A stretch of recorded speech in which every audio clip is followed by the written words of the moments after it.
Good evening, everyone. You are watching Communication 8 News. I am Lulu Miranda, your host. Joining me today is Hector Rodriguez.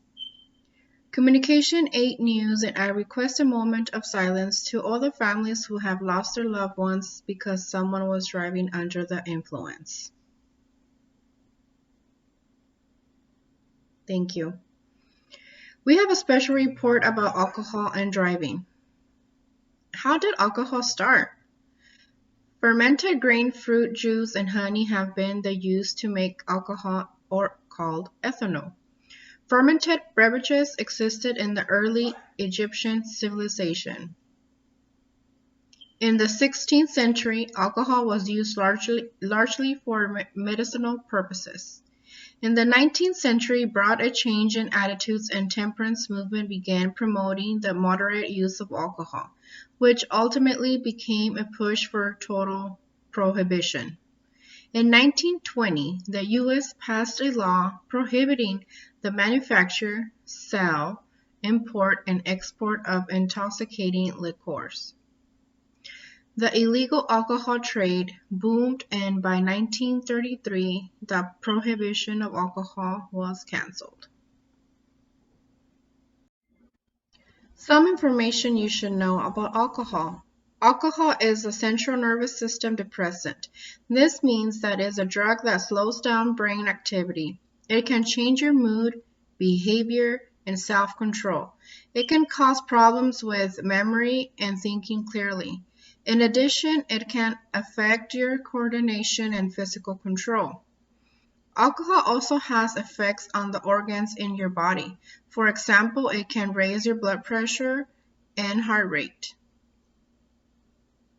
People may drink to socialize, celebrate, or relax. Alcohol often has a strong effect on people, and throughout history, people have struggled to understand and manage alcohol's power. If you are like many Americans, you drink alcohol at least occasionally. For many people, moderate drinking is probably safe, but drinking too much can be harmful. So it is important to know how alcohol affects you and how much is too much. As of today, an estimate of 15 million Americans suffer from alcoholism, and 40% of car accident deaths in the U.S. involve alcohol. With this said, I will pass the camera to Hector, who is live with a family that recently lost their brother. Hello, my name is Hector Rodriguez, and I'm here to report this horrific car accident that recently occurred. Here we are with presumably one of the victim's family members. I have a couple of questions for you regarding this incident. My first one being, who are you to the victim? My second question is, when this accident occurred, where were you? And my final question for you today is, what happened to the victim? I am the victim's sister, and I was the one driving in the car. I remember it was late at night, and me and my brother were going home when I started seeing a car swerving. As I got closer, the car was in my lane, and I honked at them so that they would react, but they didn't. I panicked, and I started to drive off to the side, and I lost control of the wheel, and I just felt a crash and a huge airbag come out, and I got knocked out. It all happened in a second, and I didn't even know what had happened until I woke up. I woke up and I felt dizzy and confused, and I looked at my brother and yelled out his name, but he wouldn't move. I remember a lady pulled over to help us and called an ambulance and the police. When they were carrying away my brother, I heard them say he wasn't breathing and that he had died. In that moment, my heart dropped, and I just got so angry that this person had crashed into us because they were intoxicated. My brother is dead because this person couldn't have someone else drive them or have taken an Uber or a taxi. She's alive and is probably going to go to jail, but after she will be able to walk free and live her normal life, and my brother will not. My brother was only 18 years old, and he won't get to go to college anymore. He won't get married or have kids, and I will never see him again, and all because they couldn't make the right choices. I feel like we don't notice how serious of an issue drunk driving is until it happens to us. I think driving is a privilege, and if you choose to drive while intoxicated, then you are a selfish human being for endangering the lives of the people around you. Here we are with presumably one of the victim's family members. I have a couple of questions for you regarding this incident. My first one being, who are you to the victim? My second question is, when this accident occurred, where were you? My final question for you today is, what happened to the victim? Hello, my name is Vanessa, and I'm the sister of the victims that got in a car crash. I was making spaghetti for my family on a Thursday night, and I invited my brother and sister over to eat because it has been a while that I have not seen them. When I was setting up for dinner, I realized that they were taking a long time, so I started to get anxious. When I was setting up for dinner, I got a call from a police officer saying that my brother and sister got in a car crash near the house. When I was driving up to the car accident, I was thinking about what could have happened and if they were okay. Once I pulled up to the car accident, I was talking to the police officer, and he was telling me that my brother and sister were driving to my house and that there was a drunk driver driving horribly and he almost crashed into them, so she got scared and swerved across the street and crashed into a car.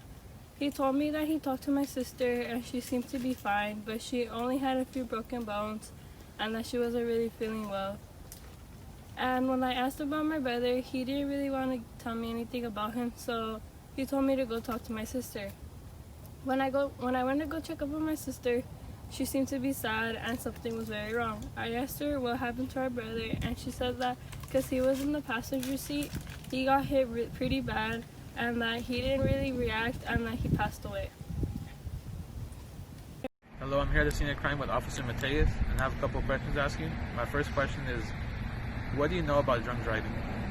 Every day, almost 30 people in the United States die in drunk driving crashes. That's one person every 50 minutes. These deaths have been fallen by a third in the last 3 decades. However, drunk driving crashes claim more than 10,000 lives per year. In 2010, the most recent year for which the data was available, these deaths and damages contributed to a cost of $44 billion that year. That was some very excellent points you brought up there.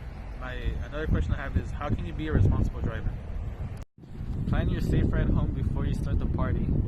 Choose a non-drinking friend as like a designated driver. That way you don't have to worry about having to drive home. If someone you know has been drinking, don't let them get in the car, or don't let them drive, don't let them get in the driving seat. Take the keys and help them find a sober way to get home. If you drink, don't drive for any reason. Call a taxi, a ride-hauling service, or a sober friend. If you're hosting a party where alcohol will be served, make sure all the guests leave with a sober driver. And always wear your seatbelt. It's the best defense against impaired drivers.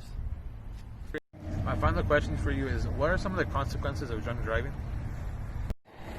There are many consequences to driving drunk. Driving a vehicle while impaired is a very dangerous crime. Self-enforcement of drunk driving laws have been a major factor in reducing drunk driving deaths since the 1980s. Changes range from misdemeanors to felony charges, and penalties for impaired driving can include your driver license getting revoked, fines, and jail time. It's also extremely expensive. A first-time offense can cost a driver upwards to $10,000 in fines and legal fees. Some states even require offenders to install ignition interlock devices at the driver's own expenses. An ignition interlock device is a breath test device that's connected to the car's ignition. So the vehicle will not start unless the driver blows into the interlock and has the DAC below a preset low limit, usually 0.02. According to the Dietary Guidelines for Americans, moderate alcohol consumption is defined as up to 1 drink per day for women and up to 2 drinks per day for men. Although an advisory committee recently recommended men might want to stop at 1 as well. A drink is defined as 5 ounces or a shot of 80 proof, 40% alcohol content, distilled spirits or liquor. 5 ounces of wine, 12% alcohol content. 8 ounces of malt liquor, 7% alcohol content. And 12 ounces of beer is only 5% alcohol content. Purchase and consumption of alcohol has increased significantly in the United States during the COVID-19 pandemic. Alcoholic beverage sales rose 55% in the week ending March 21st, which was the first week many stay-at-home orders were put in place. In fact, 16% of adults say they are drinking more during the pandemic, according to poll results. This is a troubling trend as it relates to the mental and physical health of Americans. Here we are with the intoxicated driver, Genesis. Tell me about the day of the accident and your overall experience. It was on a Friday night. My friends invited me to go out to drink with them. So I decided to go. We went to one of our local bars here in town. We stood there for a while just talking and drinking, catching up, having a good time. A few drinks in, I knew I wasn't going to be able to go back home because of the way I was feeling. So I planned on asking one of my friends to drive me to her place so I could spend the night. We left like around 2 a.m. I don't really remember much. I just remember getting into my car and driving off.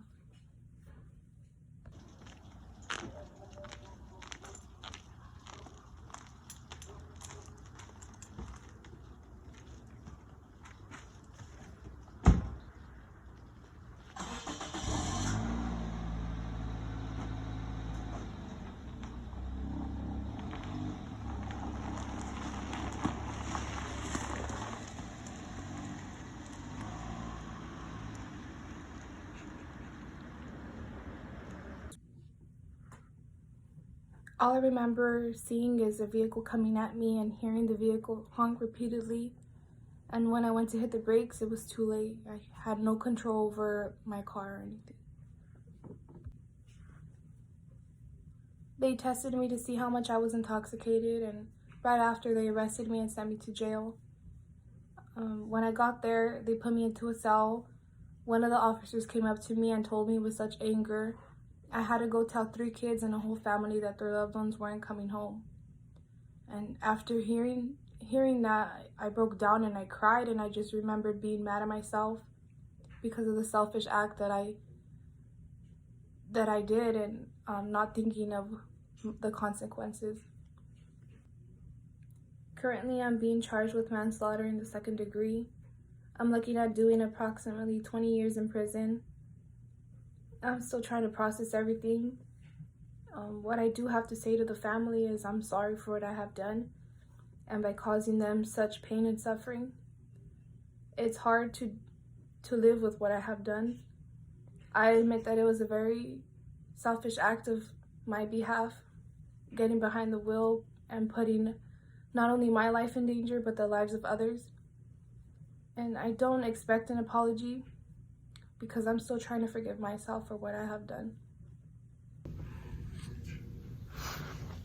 What I do have to say to others is please be safe and please don't drink and drive, because you could end up like me, making the biggest mistake of your life. In conclusion, alcohol can have many negative effects on your body and is a huge detriment towards improving your overall health.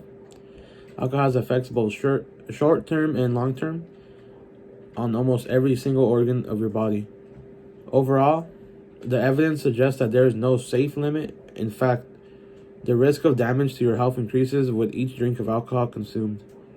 When concerning COVID-19 and alcohol, there's a lot of myths that are commonly believed by many. These are some of the myths. The first myth that is believed by many is that consuming alcohol can destroy the virus, when in fact, consuming alcohol does not destroy COVID-19. It is possible for high concentrations of alcohol, such as 60 through 90%, to kill some forms of bacteria and viruses. However, alcohol kills viruses on the skin. Drinking alcohol does not reduce the chance of acquiring or developing severe illness from COVID-19. The second myth concerning COVID-19 alcohol is consuming alcohol stimulates the immune system, when the fact of the matter is that alcohol can have a detrimental effect on the immune system. Alcohol plays no role in supporting the immune system to fight a viral infection. This is true for any concentration of alcohol. It is possible that excessive alcohol use may even harm the immune system. The final myth that we have here is that alcohol on the breath kills the virus in the air. In actuality, alcohol does not disinfect the mouth or provide protection. Alcohol on the breath does not provide protection from the virus in the air. Drinking alcohol will not lower the risk of infection.